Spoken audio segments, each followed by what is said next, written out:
या दरम्यान operation tiger यशस्वी करण्यासाठी ठाकरेंच्या खासदारांसाठी खास चार्टर्ड प्लेनची सोय करण्यात आली।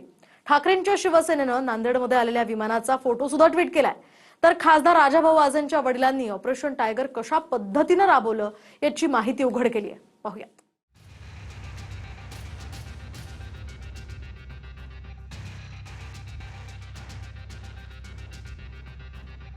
ऑपरेशन टायगरसाठी ठाकरेंचे बंडखोर खासदार स्पेशल चार्टर्ड विमानानं दिल्लीत आले। नांदेडमध्ये विमानाचा फोटो तर संजय राऊतांनीच ट्विट केलाय। पुणे आणि नांदेडमधून खासदारांनी दिल्ली गाठली।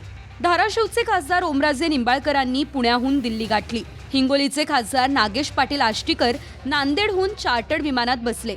सूत्रांच्या माहितीनुसार श्रीकांत शिंदेंनी 2 खासगी विमानांची सोय केली होती। चार्टर्ड प्लेनवरून राऊतांनीही जहरी टीका केली आहे। नांदेड विमानतळावर एक चार्टर्ड विमान उतरतं। ऑपरेशन टायगरच्या नावाखाली 2 खासदारांना उचलून निघून जातं। यांची रिक्षात फिरण्याची अवकात नव्हती।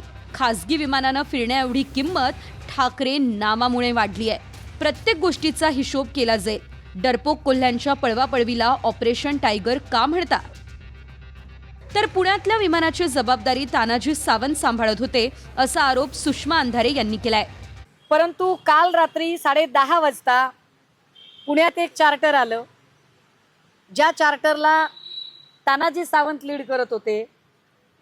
तानाजी सावंतांच्या सोबत अजून काही लोक होती। नानासाहेब पाटील, अमित क्षीरसागर, जयराजे निंबाळकर आणि ओमराजे निंबाळकर हे तानाजी सावंत यांच्या समवेत दिल्लीला गेले। मी माझ्या वैयक्तिक कामासाठी आणि माझ्या नेत्याच्या दौऱ्यासाठी मी दिल्लीला मला बोलवलं होतं।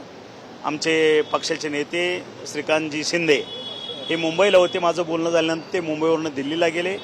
मी दिल्लीला गेलो। त्यांच्या राहिलेल्या अर्धवट दौऱ्याविषयी मराठवाड्याची आमची चर्चा झाली आणि माझं वैयक्तिक काही काम होते ते संपून मी सकाळच्या इंडिगोच्या फ्लाईटनं माघारी आलो। ओमराजेंशी TV9चे प्रतिनिधी योगेश बोरसेंनी संपर्क साधला, पण तुम्ही ठाकरेंसोबत आहात का या प्रश्नावर बोलण्यास त्यांनी नकार दिला। नाही, तुम्ही दिल्लीला जाऊन आलात का? नाही, माहिती अशी आहे की तुम्ही दिल्लीतनं परत पुण्यात येत आहे। नाही हो। मग तुम्ही दिल्लीला गेलातच नाहीत का? मला काय म्हणायचं, फोन चालू राहिला असता का माझा मग दिल्लीतून पुण्यात येतो? तुम्हाला तानाजी सावंत हे दिल्लीला घेऊन गेलेत अशी माहिती मिळते। नाही कारण इकडे काही ठाकरे गटाच्या पदाधिकाऱ्यांनी प्रेस घेतली, त्यांचं म्हणणं रात्री तुम्ही दिल्लीला गेलाय। नाही। वाशिम यवतमाळचे खासदार संजय देशमुखांनाही TV9चे प्रतिनिधी विवेक गावंडे यांनी फोन केला, पण अद्याप कुणाकडे गेलो नाही अशी प्रतिक्रिया संजय देशमुख यांनी दिली। भाऊ विवेक बोलतो। भाऊ, ते जे चालू आहे तुम्ही शिंदे गटात जाणार आहे अशी माहिती आहे, गट वेगळा केल्याची माहिती। असं काही कोणाकडे गेलो नाही आम्ही, काही नाही काय। अच्छा, तुम्ही कॅप्टन आहे सगळ्या टीमचे असं म्हटलं सुषमा अंधारेंनी। नाही नागेश पाटील आष्टीकर व्हाईस कॅप्टन आहे, तुम्ही कॅप्टन आहे असं म्हटलं जात आहे। तर संजय दिना पाटलांनीही शिंदेंच्या शिवसेनेची धाकधूक वाढवली आहे। आपण ठाकरेंच्या शिवसेनेच्या बैठकीला जाणार असून मी कुणासोबत हे कळेल असं संजय दिना पाटील म्हणाले आहेत। उद्या दिल्लीत आल्यावर माध्यमांना भेटणार, जे ठाकरेंसोबत आहेत ते दिल्लीत दिसतील। मी कोणासोबत हे राऊतांना आणि अरविंद सावंतांना विचारा असं संजय दिना पाटील म्हणाले। बंडांच्या या संपूर्ण चक्रात उघडपणे समोर आले ते नाशिकचे खासदार राजाभाऊ वाजे। एकीकडे चार्टर्ड प्लेनने बंडखोर खासदार दिल्लीत आले, तर राजाभाऊ वाजेंनी रेल्वेनं दिल्ली गाठली आणि ठाकरेंच्या शिवसेनेच्या पत्रकार परिषदेत आले आणि ठाकरेंसोबतच राहणार हे स्पष्ट केलं। समाजकारण हे महत्त्वाचे, राजकारण दुय्यम आहे, त्याच्यावरच मी ठाम आहे। मी पक्षाबरोबर उद्धव साहेबांबरोबर ठामपणे आहे। माझ्याकडे कोणती ऑफर मला कोणी भेटलेलं नाही आहे, त्याच्यामुळे मला काही त्या विषयावर बोलायचं नाही। खरं म्हणजे राजाभाऊ वाजेंचं खास कौतुक आणि अभिनंदन केलं पाहिजे।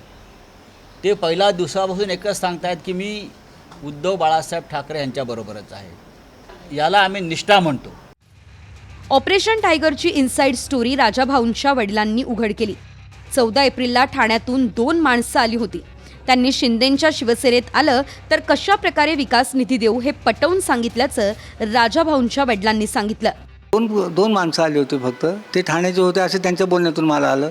त्यांचं म्हणणं हेच होतं की या उभाठामध्ये आता काही शिल्लक राहिलेलं नाही आहे. शिंदे साहेबांच्या शिवसेनेत जर आले तर लोकसभेतून निधी मिळेल, इकडून विधान परिषद सभेतून निधी मिळेल. आम्ही त्यांना सांगितलं आम्हाला ही शेवटची निवडणूक, आम्हाला 29मध्ये निवडणूकच लढवायची नाही, तर तुम्ही विनाकारण आमची जबाबदारी घेऊ नका.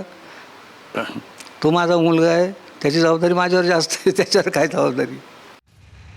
राजाभाऊ वाजेंनी उघडपणे ठाकरेंच्या शिवसेनेच्या पत्रकार परिषदेत हजर राहून आणि आपण ठाकरेंसोबत आहोत हे सांगून पक्षनिष्ठ सिद्ध केलं. आता संपूर्ण चित्र स्पष्ट ठाकरेंच्या संसदीय बैठकीला कोण कोण हजर राहणार यावरून होईल. नाशिकहून पवन येवले, यवतमाळहून विवेक गावंडेसह योगेश बोरसे, TV9 मराठी, पुणे.